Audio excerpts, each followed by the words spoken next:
Bien, alors voilà, on va démarrer donc ce webinaire. Je suis Joël Anglès, je suis délégué aux applications spatiales et au numérique et copilote du DASTOP au pôle Aerospace Valley. Aujourd'hui, nous avons le plaisir d'accueillir Cédric Couget et Laurent Clergue de la société Atos. Bonjour. Bonjour. Voilà, respectivement manager du commerce sur Mundi pour Cédric et manager solution espace pour Laurent. Ils vont nous présenter pendant une petite heure la solution Mundi Services, qui fait partie des 4 solutions DAS opérationnelles à ce jour, retenues par l'Europe pour diffuser les données et les services Copernicus. Avant de leur donner la parole, je voudrais vous rappeler quelques règles et quelques points importants de base concernant ce webinaire. Premièrement, le webinaire est enregistré, donc vous pourrez le revoir à loisir et le réécouter en podcast dans les heures qui suivront. Nous allons le déposer sur la plateforme Connect, qui est donc la plateforme d'échange des membres du pôle Aerospace Valley. Je profite de cette occasion pour vous dire que vous êtes invités à vous connecter dans les heures et dans les jours qui viennent à la plateforme Connect pour pouvoir configurer votre compte et pour ne rien manquer de l'actualité du DASTOP. Vous n'avez pas accès à la voix. En revanche, vous allez pouvoir poser vos questions au fur et à mesure de la présentation. Dans le menu déroulant qui se trouve à la droite de votre interface, de votre écran, vous avez un menu déroulant avec un petit onglet marqué questions. N'hésitez pas à poser vos questions. Et à la fin de la présentation, Cédric et Laurent consacreront quelques minutes pour répondre donc à ces questions. Enfin, à la fin du webinaire, un petit sondage vous sera communiqué. Merci de consacrer un petit peu de votre temps pour y répondre, voilà, pour que nous ayons le feedback de ce webinaire. Voilà, il est temps de vous laisser la parole. Merci à vous d'avoir accepté notre invitation. Merci à toi. Bien. Donc, bonjour à tous. Nous avons prévu une présentation d'une trentaine de minutes qui reprend un petit peu les fondamentaux des DIAS et évidemment des particularités sur l'offre Mundi et le site Mundi Web Service. Suite à cette présentation, nous avons 2 petites vidéos de un petit peu moins de 2 minutes en format de démonstration qui vous permettent de voir la manière dont le site web peut être manipulé, et puis ensuite une vidéo sur un cas d'usage bien précis, suite à quoi nous prendrons le temps de répondre à vos questions. Donc nous allons nous partager la présentation avec Laurent. Hop, le temps de switcher donc sur le contenu. Donc Mundi, effectivement, a space of new opportunities, c'est important pour nous de montrer que notre offre DIAS permet à la fois d'accéder à des nouvelles opportunités pour potentiellement des utilisateurs finaux, mais aussi pour des sociétés de pouvoir créer eux-mêmes leurs nouvelles opportunités en utilisant notre plateforme.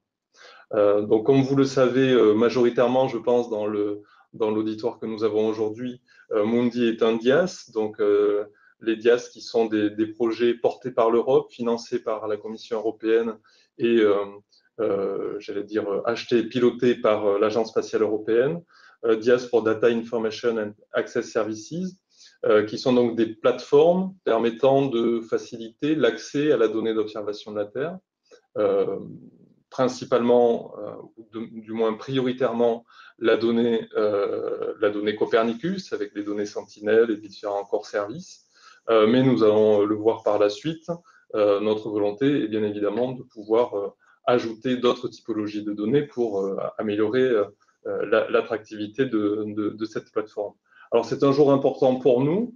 Et c'est très bien que ce webinaire soit organisé aujourd'hui, puisque en même temps, à quelques centaines ou milliers de kilomètres de Toulouse, à Baveno en Italie, se déroule le 20e anniversaire du programme Copernicus, au cours duquel sont présentées officiellement et portées par la Commission la présentation justement de ces plateformes DIAS. Donc c'est un grand jour. Et c'est l'officialisation donc du lancement pour nous de Mundi. Alors, j'avance un peu.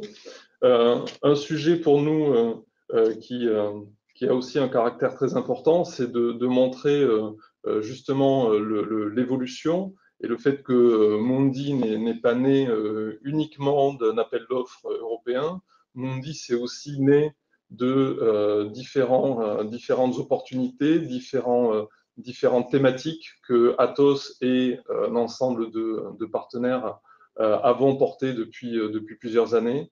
Dès des années 2014-2015, nous avons ressenti le besoin de mutualiser des ressources IT pour porter différents projets thématiques autour de la donnée spatiale. Ensuite est né le programme Sparking Data avec, vous le voyez, un consortium très toulousain pour le coup, avec de multiples acteurs académiques, institutionnels, privés aussi, avec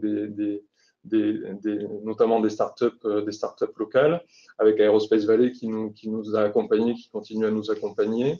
Et donc, c'est justement ce programme qui nous a permis de construire les assets, de construire notre compréhension à la fois technique et à la fois en termes de business et de thématique, la manière d'adresser justement ce marché aval de l'utilisation des données d'observation de la Terre. Alors bien entendu, pour répondre à un appel d'offres européen comme les DIAS, il faut présenter un consortium européen, il faut présenter des garanties d'opérateurs de dimension mondiale. Et donc, Mundi a été créé avec un consortium européen porté par Atos et Prime, basé sur les valeurs et les compétences de 8 autres sociétés. On va le voir par la suite plus précisément, mais Mundi s'appuie sur les compétences cloud du groupe T-Systems, sur le cloud hybride de T-Systems qui s'appelle Open Telecom Cloud. Thales Alenia Space, grand acteur du domaine spatial, est également présent pour nous accompagner sur la compréhension thématique, la manière de gérer les données, sur une grande partie du catalogue et d'autres composantes. Et puis après, des sociétés que vous connaissez pour certains, qui sont des sociétés un petit peu plus petites, très spécialisées dans le domaine des services à valeur ajoutée, utilisant les données d'observation de la Terre, qui nous fournissent soit des services, soit des outils, et surtout, qui peuvent être également nos premiers clients, nos premiers utilisateurs, en venant héberger leurs services sur Mundi. Donc voilà pour la présentation du coup de la genèse de Mundi et puis de ce qu'est Mundi aujourd'hui en termes de consortium. Alors on l'a dit, Mundi c'est le DIAS porté par Atos, qui revêt la capacité de combiner et l'intérêt de combiner simplement et d'accéder simplement aux données Copernicus, mais aussi à des third-party data, puisque notre volonté, c'est de venir enrichir très fréquemment, très régulièrement et de manière opportuniste vis-à-vis des besoins du marché, la collection de données présentes sur Mundi, et pas uniquement des données open data, mais ça peut être aussi des données privées, des données d'entreprise, peu importe. Et bien sûr, tout ça s'appuyant sur les technologies du cloud computing et du big data pour, bien évidemment, pouvoir traiter efficacement et de manière très performante et sécurisée ce type de données. Alors, la valeur de Mundi, c'est que ça permet de créer des nouveaux services. Maintenant, il y a déjà des services qui existent utilisant ce type de données. La valeur de Mundi, c'est d'accélérer justement la création de ce service, de simplifier l'accès aux données, de pouvoir très facilement migrer un service ou le construire avec un outil qui est simple d'utilisation et qui permet d'opérer très rapidement et de monter très rapidement un nouveau business, par exemple, ou un nouveau service sur une thématique bien particulière. Ce service, nous le voulons évidemment distinctif, nous le voulons performant, nous le voulons responsable de l'ensemble des requirements que l'on peut avoir tant au niveau du domaine spatial que des valeurs techniques portées par le marché. Et surtout, nous le voulons immédiatement monétisable.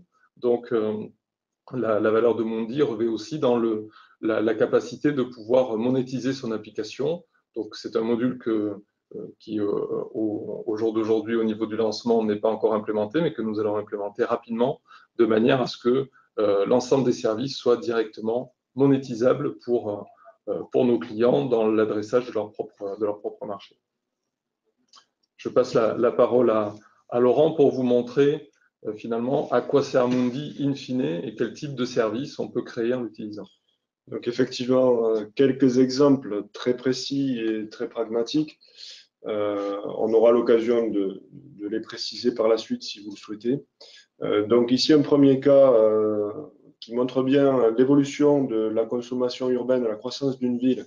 En l'occurrence, c'est la ville de Doha qui va accueillir la Coupe du Monde et sur lequel nous voyons sur la partie de gauche une image Sentinel-2 donc visible infrarouge de 2015 et ensuite la même zone en 2016, en mois d'août également.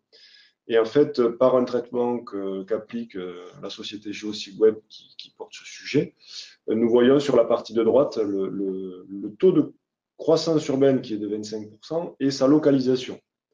Donc ça, c'est très important en termes de valeur ajoutée, de bien comprendre cette systématique des images.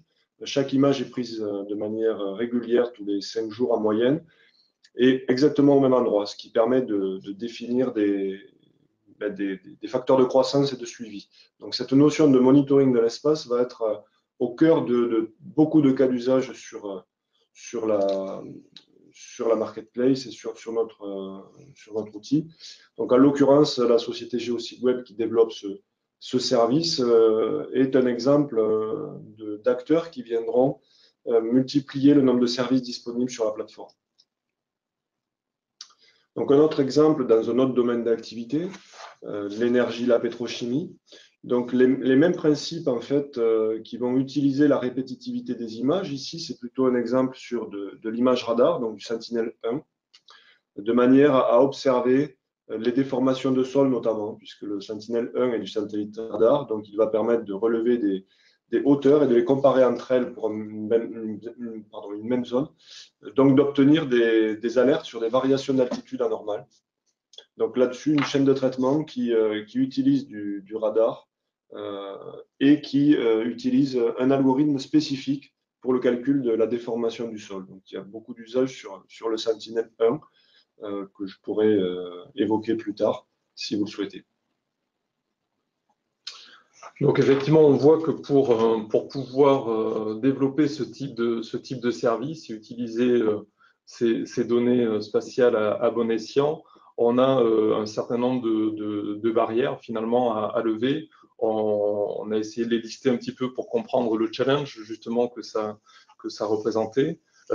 Évidemment, c'est pas une partie de plaisir de savoir quelles données satellites on doit utiliser pour tel ou tel service, de savoir comment on peut les combiner à ses propres données d'entreprise ou à des données tierces issues de capteurs in situ, par exemple.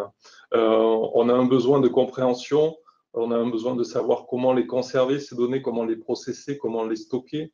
On a évidemment besoin d'avoir des ressources humaines qui savent faire ça. On a bien évidemment besoin d'infrastructures très performantes. Encore une fois, ce sont des données particulières. La plupart de l'éditoire aujourd'hui le sait bien. Et donc, pour pouvoir les télécharger, pour pouvoir les stocker, pour pouvoir les processer, c'est d'énormes investissements et des coûts de maintenance aussi importants sur ce type d'équipement. Voilà. Donc, c'est un peu tout ça, toutes ces barrières-là que nous essayons d'amoindrir et de lever avec Mundi, en donnant accès à un outil qui va déjà permettre d'accéder à un grand nombre à une infrastructure qui permet justement de manière très élastique de pouvoir traiter ces données et de pouvoir les combiner. Et comme on le voit là avec les éléments clés de Mundi, au-delà de cette infrastructure, de cette plateforme cloud qui est utilisée, c'est d'avoir accès à des jeux de données les plus pertinents, les plus compétitifs si on se met sur la base d'un service marchand, ou les plus pertinents si on se met dans le cadre de sujets de recherche, par exemple. Et l'idée, c'est donc, comme je le disais tout à l'heure, de pouvoir combiner ces données open data, avec des données privées ou avec des données d'entreprise qui aujourd'hui peuvent éventuellement ne pas être très exploitées et qui demain vont l'être parce que utiles peut-être au plus grand nombre via Mundi. Et donc ça, c'est un vecteur important, c'est de se dire qu'aujourd'hui, il y a peut-être des sociétés qui ne distribuent pas ou pas de manière très efficace leurs propres données. Demain, elles peuvent le faire en utilisant le canal de distribution qu'est Mundi. Alors évidemment, pour bien utiliser cette plateforme cloud et bien utiliser ces données, on a besoin d'outils, on a besoin de software très spécifique, on a besoin d'éléments qui vont permettre d'améliorer l'usage d'une donnée ou qui vont permettre d'en extraire la quintessence même en termes d'information. Et donc, nous proposons aussi un catalogue de services avec des services un peu, j'allais dire, essentiels qui sont basiques, on va dire, pour pouvoir déjà découvrir la donnée, y accéder, pouvoir la processer à minima, et puis des services un petit peu plus évolués, des services avancés que nous mettons à disposition. Donc, dans ces services, il y a des services qui sont gratuits, libres d'usage, et puis il y a des outils qui sont payants. Et là aussi, vous allez trouver sur Mundi un catalogue de services, et Mundi va permettre aussi à des éditeurs de pouvoir distribuer peut-être un peu plus amplement et de manière plus efficace leurs outils justement performants pour ce type de travaux. Et puis dernièrement, évidemment, on parlait tout à l'heure de ressources humaines. Nous proposons, alors quand je dis nous, c'est pas que Atos, hein, c'est Atos et l'ensemble de notre consortium, composé évidemment d'expertise IT, mais aussi d'expertise plus métier, rompue à l'usage des données d'observation de la Terre, pour accompagner les clients de Mundi ou les clients de nos clients, justement, les utilisateurs finaux, sur des problématiques techniques, sur des sujets plus business, parce que je suis peut-être une start-up et je découvre un nouveau business model rendu possible par l'usage de cette plateforme ou des besoins plus fonctionnels. Donc là aussi, on est Mundi, par le catalogue de supports étendu, nous permet de montrer ça. Hop. Veuillez m'excuser.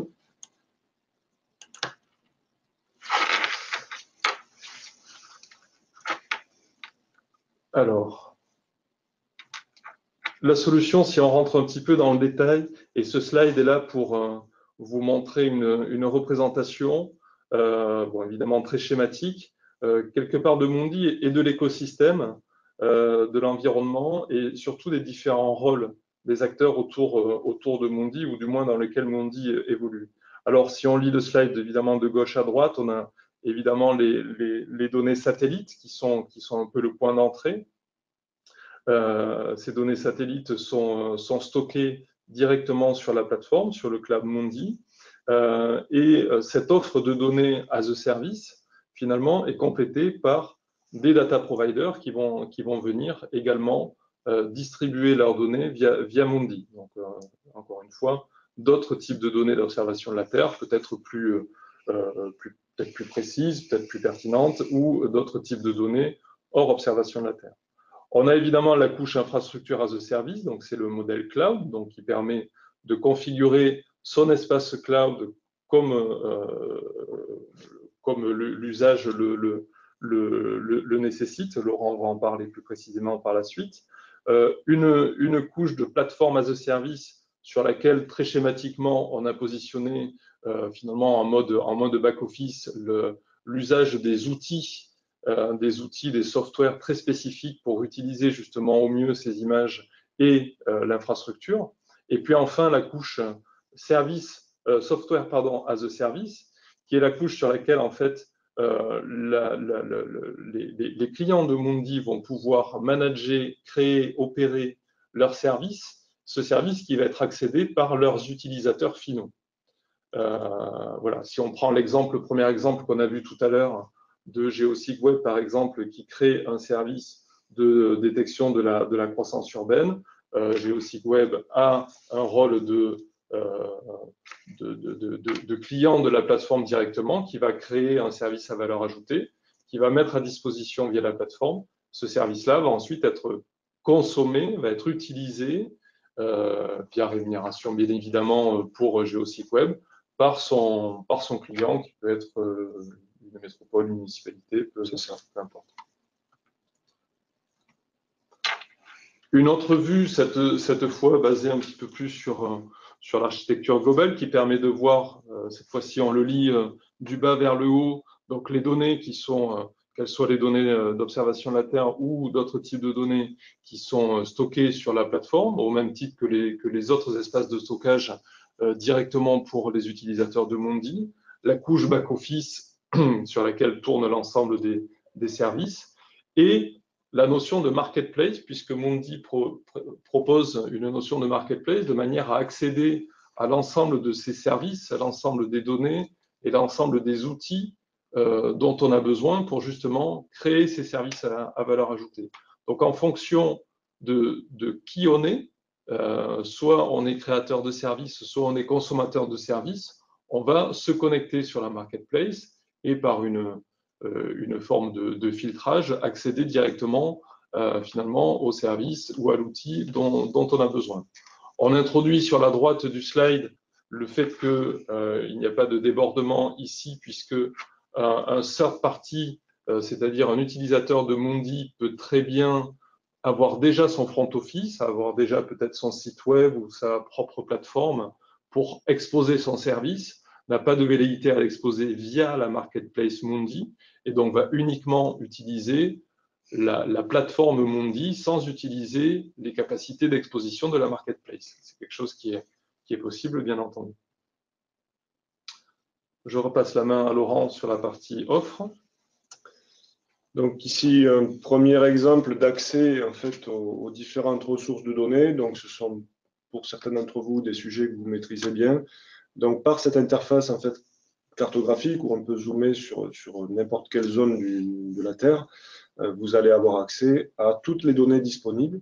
Donc pour l'instant, nous avons mis à disposition les données Sentinel-1, Sentinel-2 dans à peu près tous les niveaux de correction disponibles. À venir, effectivement, comme le disait Cédric, une multitude de données, les données Copernicus bien sûr, les données de services thématiques de l'agence spatiale. Donc voilà, on les retrouve ici. Donc les données thématiques que vous trouvez ici, qui sont en fait aussi appelées Core Services sur le domaine de l'ESA. Donc qui traitent en fait, qui pré-traitent toutes les données propriétés de l'ESA vers des thématiques déjà maîtrisées par les différents services de la commission, par exemple. Donc vous avez ici les 6 types qui existent. Donc celui qui est le moins ouvert, évidemment, effectivement, c'est la thématique sécurité, qui est fléchée de manière un petit peu plus particulière pour les États et les organismes d'organisation de la sécurité, et qu'elles soient civiles ou défense.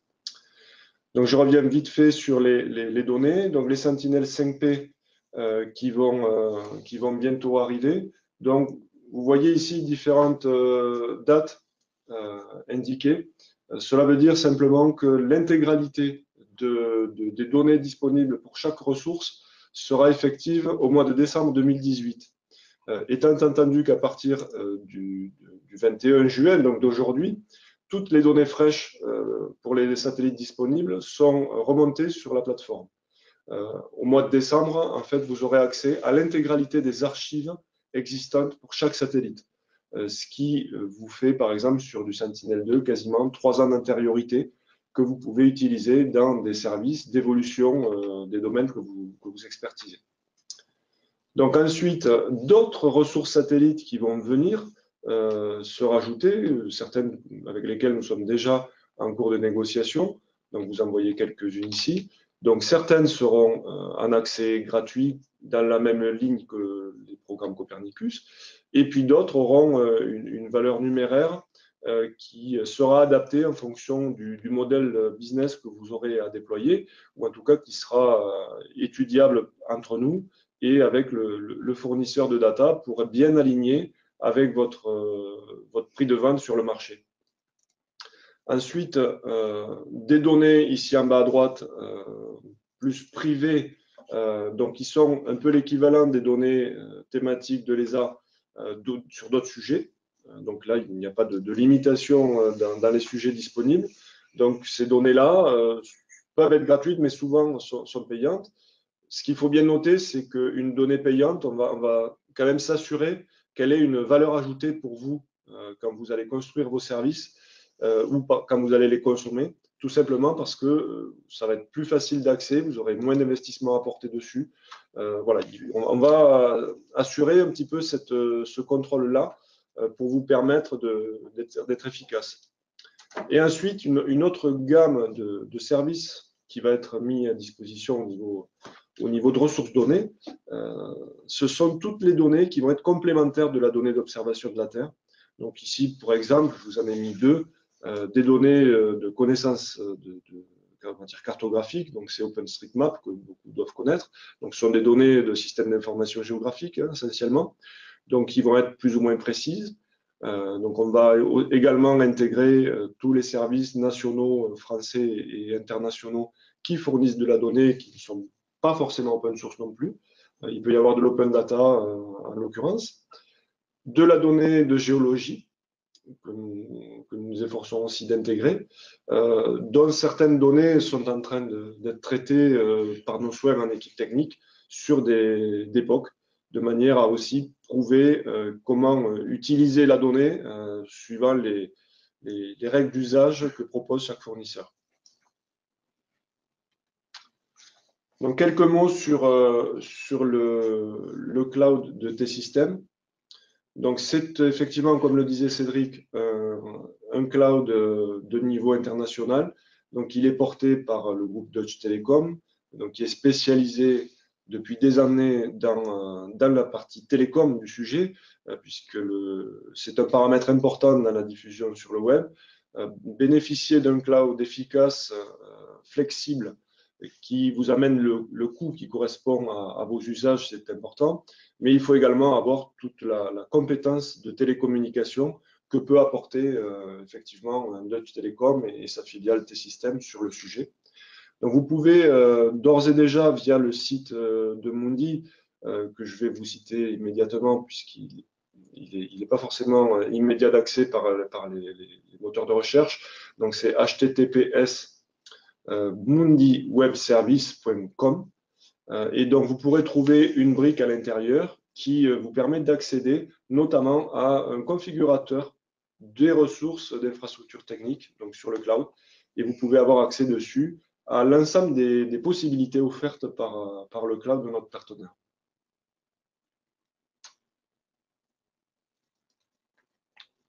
Donc ici, nous avons indiqué une résurgence de configuration de type que nous avons préconfiguré sur ce cloud. Donc, j'attire votre attention sur le fait que ce ne sont que des exemples. Ce sont des exemples qui tiennent d'exemples concrets, mais par contre, vous pouvez configurer des ressources comme vous le souhaitez sur notre plateforme. Donc ici, pour vous donner un ordre d'idée aussi en termes de coût, c'était un petit peu l'idée que vous puissiez comparer des ressources techniques avec un prix. Nous avons des configurations qui vont, on va dire, d'un espace de calcul qui est relativement moyen, le small tenant. Ensuite, un medium tenant qui est déjà, qui possède des ressources de calcul un petit peu plus évoluées avec du stockage notamment. Et ensuite, une configuration qui va plutôt être axée sur du développement lourd. Voilà. Donc, on a volontairement omis le cas du gros calcul GPU, on vous en a mis un simple, c'est celui du milieu, qui fait appel à une machine modeste. Donc voilà, ce qu'il faut retenir, c'est qu'il y a énormément de capacités et de types d'approches d'architecture sur le cloud de T-Systems. Alors au niveau des services maintenant, puisqu'on a vu que Mundi était déjà des capacités d'infrastructure, des infrastructures cloud, donc qui va s'adapter à votre configuration et de manière élastique, c'est-à-dire on a rencontré aujourd'hui beaucoup de sociétés, de clients qui ont une saisonnalité dans leur activité et qui ont la volonté de pouvoir évidemment faire évoluer vers le haut ou vers le bas cette infrastructure. Donc, à la fois techniquement et commercialement, cette offre de cloud permet de faire cela. Au-dessus de ce cloud, et donc c'est bien intégré au niveau de tarification que Laurent vient de vous montrer sur les 3 exemples qu'on a pris. Sur ce tarif-là, vous avez accès évidemment au cloud, accès à toutes les données Copernicus et accès à une offre de services qu'on a appelée Mundi Platform, dans laquelle vous allez trouver les services permettant, voilà, on l'a dit tout à l'heure, de découvrir, de downloader vos résultats et des images, un catalogue de services, un premier niveau de service aussi en termes de support technique avec le helpdesk, et tout ça pour le prix public finalement du cloud. Voilà, donc au tarif du cloud, vous avez l'ensemble de l'offre qui aujourd'hui est en grande partie financée par l'ESA et qui vous permet d'avoir déjà un premier niveau de manipulation des données et de création de services à valeur ajoutée. On voit ici que le cloud permet justement d'embarquer également des services directement sur le tenant. Ça vous permet directement d'avoir accès, par exemple, à une database bien spécifique ou un moteur MapReduce, par exemple, sur vos VM. Et donc là, on est au même titre que les ressources purement IT du cloud sur un usage et un modèle de paiement, un pay-per-use. Et tout ça est accessible via le configurateur dont Laurent vous a parlé tout à l'heure.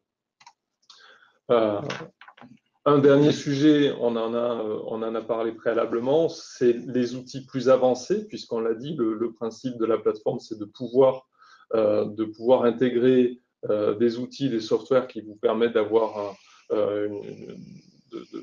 d'émettre une valeur ajoutée très importante sur vos services. Donc, nous proposons un ensemble d'outils qu'on a un peu regroupés là, que vous allez trouver de manière plus détaillée sur le site web ou qu'on pourra vous donner ultérieurement, et donc sur lesquels vous allez trouver voilà, des capacités de processing, des outils de modification des images, voilà, un ensemble d'outils dans lequel vous trouvez des outils, j'allais dire, sous licence d'éditeurs et des outils open source sur lesquels nous avons une activité, nous, de sélection, de maintenance, de manière et de veille technologique, de manière à pouvoir offrir le meilleur niveau de service. Donc, on voit que dans l'usage et dans le type d'usage de la plateforme, on peut démarrer, on peut être un utilisateur, je vais dire, un peu novice et utiliser la plateforme dans sa manière la plus légère et la plus gratuite, jusqu'à construire des services vraiment professionnels en utilisant des outils plus avancés. Bien évidemment, l'usage des outils n'est pas exclusif, c'est-à-dire que si notre client possède déjà du licensing sur des outils, il peut les utiliser sur son tenant cloud de Mundi. C'est juste que nous proposons, nous, l'accès à des outils avancés. Au-dessus de ces services, nous proposons un accompagnement. Ce premier accompagnement, qu'on a appelé Extended Support, c'est un accompagnement pour justement permettre à une entreprise d'augmenter sa visibilité, d'augmenter la visibilité de son application.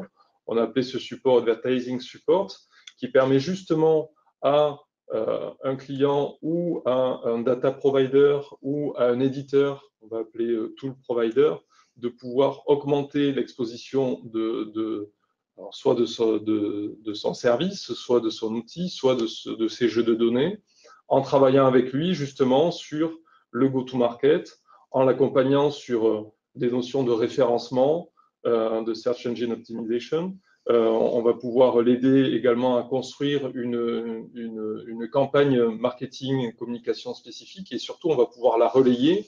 Et là, l'intérêt de travailler avec des grosses compagnies comme Atos, comme T-Systems, comme Thales, permet justement d'augmenter potentiellement la voilure de ce plan de communication.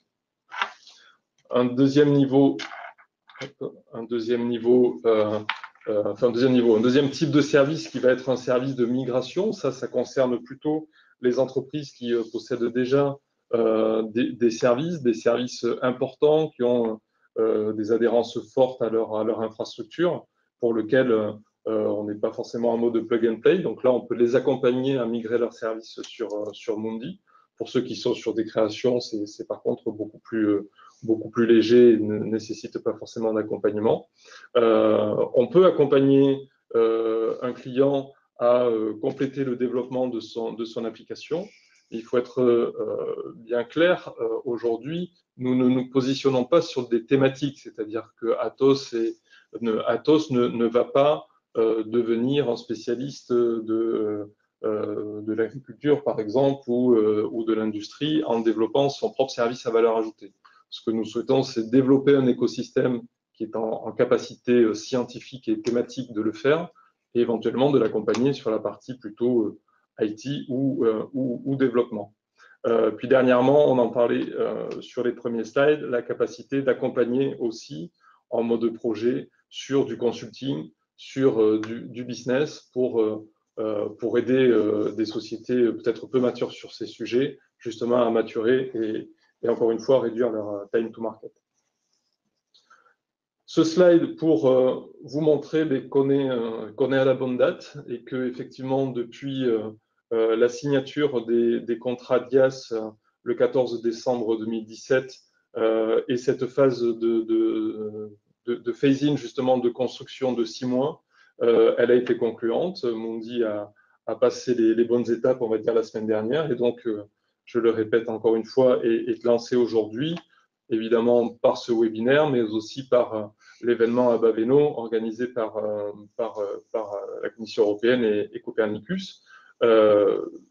La phase de commercialisation est donc en marche. On intègre déjà certaines applications, prioritairement celles issues des membres du consortium. On en est très fiers également, celles issues de certains membres du consortium Sparking Data. Je citais GeoSigwell tout à l'heure, et on trouve cette aventure belle d'avoir partagé, entre autres, ce plan d'investissement d'avenir et puis de voir GeoSigweb être un des premiers clients officiels de Mundi. C'est une belle aventure. Voilà, donc on vous remercie. On va prendre vos questions juste après. On va vous passer une petite démo que Laurent va commenter, qui permet, je demande un instant, de visualiser. Je profite de cet intermède. N'hésitez pas à poser vos questions dans le bandeau à droite, dans la rubrique questions. Il y a déjà une première question qui s'appelle test question. Donc, n'hésitez pas à les formuler. Et puis, Cédric et Laurent y répondront après la vidéo.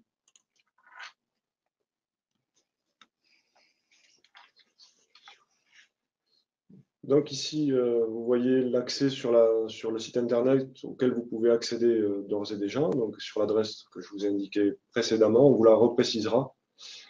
Donc voilà, une facilité d'accès à différents services. Donc ici, par exemple, un accès à de la donnée Sentinel-2, donc du visible et du proche infrarouge pour observer la végétation. Donc on peut effectivement facilement choisir une zone géographique qui peut être faite à la main et qui très rapidement pourra être remontée automatiquement, de manière à interroger toujours la même zone du territoire. Donc ici, on règle la quantité de nuages que l'on souhaite avoir sur l'image au maximum, et les requêtes vont se lancer pour récupérer la liste de données disponibles. Donc ici, des résultats de traitement direct.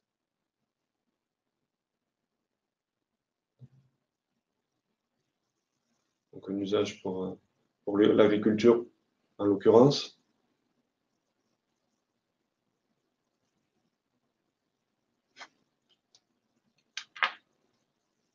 Donc ici, vous avez vu sur la partie de droite toutes les images disponibles pour la zone.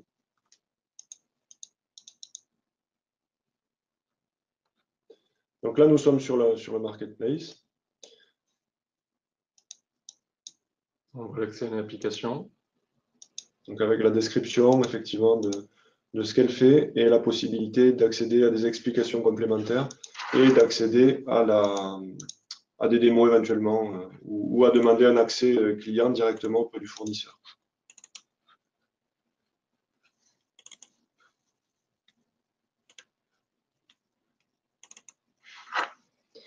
Donc voilà précisément l'exemple de consommation de l'espace de la croissance urbaine de GeoSigWeb, donc qui nous a monté cette petite présentation, où l'objectif est de vous montrer sur une application qui existe déjà et qui fonctionne en mode SaaS, la multiplicité de données qu'ils utilisent, donc qui sont de différentes sources. Donc il y a de la donnée IGN, il y a de la donnée de gestion des risques, donc de la donnée aussi interne du client. Donc là, il y a quelques petits exemples.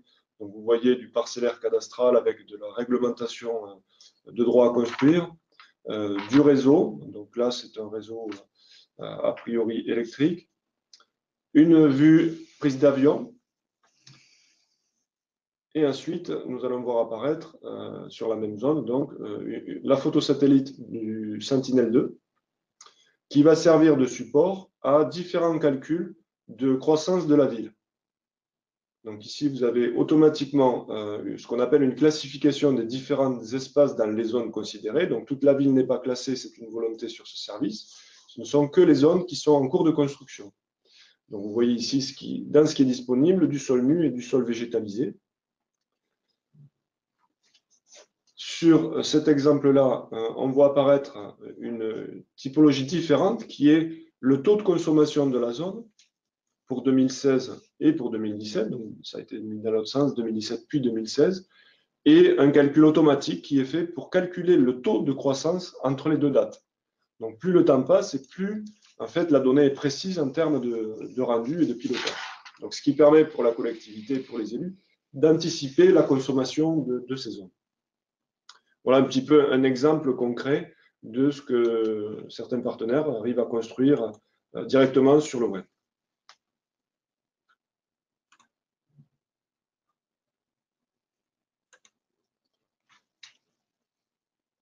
Voilà, donc on va pouvoir maintenant, hop, on est revenu. On va pouvoir maintenant donc répondre aux différentes questions qui ont pu être posées, que Joël va peut-être nous lire. Alors oui, on a une première question posée par Eric Guizonato. Bonjour, pouvez-vous détailler un peu plus les services basiques et avancés du catalogue de services? Alors, les services de base permettent effectivement de rechercher tout type d'images disponibles sur le catalogue, sur une zone donnée. Donc, sur les deux exemples que vous avez pu voir précédemment, à partir d'un point, d'une zone surfacique ou d'une requête sur une zone qui peut être un pays, un département, enfin une entité géographique qui existe, nous allons verticaliser toutes les données disponibles sur chaque zone. Alors, une deuxième question posée par Béatrice Bonneval. Peut-on utiliser ses propres algorithmes pour traiter des images sur le Dias Mundi? Quels sont les outils? Quels outils sont proposés sur la plateforme? J'avais une question similaire. Alors, effectivement, tout ce que vous aurez créé est utilisable dans votre espace de travail, donc sur votre machine virtuelle, hein, pour parler précisément. Donc, vous n'avez rien à reconstruire puisque cet espace est l'équivalent d'un serveur que vous pourriez utiliser chez vous. C'est exactement la même chose. Donc, vous pouvez exécuter l'ensemble de vos process et de vos développements tels qu'ils sont aujourd'hui. Il n'y a aucun problème là-dessus. Ensuite, pour les outils disponibles, aujourd'hui, on est vraiment ouvert à l'évolution de ce qui existe. À minima, vous pourrez trouver Orfeo Toolbox ainsi qu'EsaSnap, les bibliothèques JEDAL, donc qui sont des outils, on va dire, assez classiques pour ces sujets-là. Et on va faire grossir notre catalogue avec des éditeurs aussi privés. Donc là, on n'est vraiment pas limitatif dans les besoins. Si effectivement, comme le disait Cédric, vous arrivez sur Mundi avec votre licensing propre, vous avez tout à fait le droit, et on ne le verra pas, d'exécuter vos propres logiciels sous licensing privé dans votre espace. Donc c'est totalement fermé, on ne verra pas votre activité et donc vous n'avez aucun coût supplémentaire si vous voulez arriver avec l'ensemble de votre système. il n'y a pas de cible particulière d'utilisateur, c'est-à-dire que je suis un étudiant en thèse, je souhaite tester mes algorithmes de traitement parallélisés, il n'y a aucun souci. Complètement, d'accord. Complètement. Eric nous demande à nouveau quels sont les outils gratuits en termes de Earth Observation Processing actuellement. Orfeo Toolbox, Toolbox, oui, d'accord. essentiellement celui qui va recouvrir le plus de besoins sur le sujet. D'accord. Donc il y aura aussi petit à petit, on va implémenter beaucoup d'outils qui viennent du CNES et de l'ESA qui permettent de compléter ou de générer des chaînes de traitement utilisant les fonctions de base d'Orfeo Toolbox, par exemple. D'accord. Une question de Brice Mora. Bonjour, avez-vous un mode virtuel desktop qui permettrait d'installer ses propres outils et faire ses propres développements? Tout à fait. Je l'ai répondu en partie. Ça rejoint exactement la même chose. Effectivement, nous avons prévu, parce que cette partie-là est en cours d'intégration.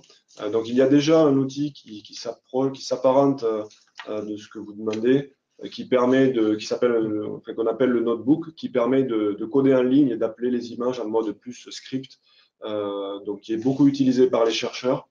Donc par la suite, effectivement, l'ambition est rapidement de permettre l'accès à un environnement virtuel et potentiellement le plus complet possible, qui peut aller jusqu'à de l'outil de développement en ligne. Toutes ces questions sur le type d'outil ou même le type de données sont importantes et c'est important de comprendre que le catalogue est évolutif. C'est-à-dire que ce que l'on souhaite, c'est évidemment proposer les meilleurs jeux de données, les plus pertinents par rapport au marché, par rapport aux besoins de nos clients. Donc, on a besoin des feedbacks justement de ce marché et de nos clients. On a besoin d'avoir également l'état de l'art justement de quels sont les outils et quelles sont les données qui sont importantes. C'est pour ça qu'on s'appuie sur les expertises que l'on a à l'intérieur de notre consortium. Et après, on peut être opportuniste aussi. Tout à l'heure, Laurent a expliqué finalement la roadmap d'ingestion des données sur Mundi. Elle peut être bouleversée. C'est-à-dire qu'on peut très bien décider de changer le niveau de priorité. On a prévu d'intégrer tel jeu de données Sentinel, par exemple, sur telle période, mais on a un client qui nous demande, parce que son besoin s'en fait sentir tel ou tel besoin, on est capable de prioriser aussi ce type de données. Voilà. C'est pareil pour les outils. Si demain on a un outil qui est demandé régulièrement, qui n'a pas été prévu sur notre roadmap outil, on va être capable aussi de l'intégrer, si c'est de l'open source, ou évidemment d'anticiper peut-être les discussions avec l'éditeur en question pour qu'il puisse être présent sur Mundi. Donc, on a notre conception, on a notre stratégie, mais on est aussi évidemment très à l'écoute de nos clients, des prospects ou des universitaires ou scientifiques qui vont utiliser Mundi pour l'enrichir au mieux. Tout à l'heure, vous disiez une chose très très intéressante concernant la distribution des données par un partenaire, un client qui souhaite faire connaître sa banque de données et la porter sur Mundi. Est-ce que vous avez réfléchi à une solution, je dirais, un modèle économique pour ce client qui mettrait donc à disposition cette donnée et qui souhaiterait un retour, je dirais, soit direct, soit indirect, sous forme de royalties? Est-ce que ces choses… Bien sûr, aujourd'hui, on est parti, alors évidemment, c'est discuter au cas le cas, puisque chaque fournisseur de données va aussi avoir son modèle économique. On est plutôt parti sur un modèle économique de type vendeur à valeur ajoutée, où on va effectivement présenter un niveau de tarification, comme le disait Laurent tout à l'heure, qui est évidemment adapté à la structure de coût et au modèle souhaité par le data provider, évidemment adapté au marché, et avec surtout pour nous un modèle qui revêt plus du partage de revenus en proposant peut-être des fees ou des royalties sur le nombre de données vendues, de manière à avoir vraiment une co-construction et vraiment un partage de la valeur avec cet éditeur-là. Donc c'est notre souhait d'aller sur ce type de modèle. Très bien, notre webinaire touche à sa fin. On a tenu le timing. Voilà, il me reste quelques petites minutes déjà pour vous remercier tous les deux, Cédric et Laurent, pour avoir accepté notre invitation, pour avoir fait cette présentation très instructive. Je rappelle que vous êtes joignable aux coordonnées qui sont apparues au moment de la connexion sur le webinaire par mail. Merci à tous et à toutes pour votre participation à ce premier webinaire organisé par le DASTOP. Nous vous donnons rendez-vous prochainement pour une nouvelle session. Bonne fin de journée et je vous dis à très bientôt. Au revoir. Au revoir. Au revoir.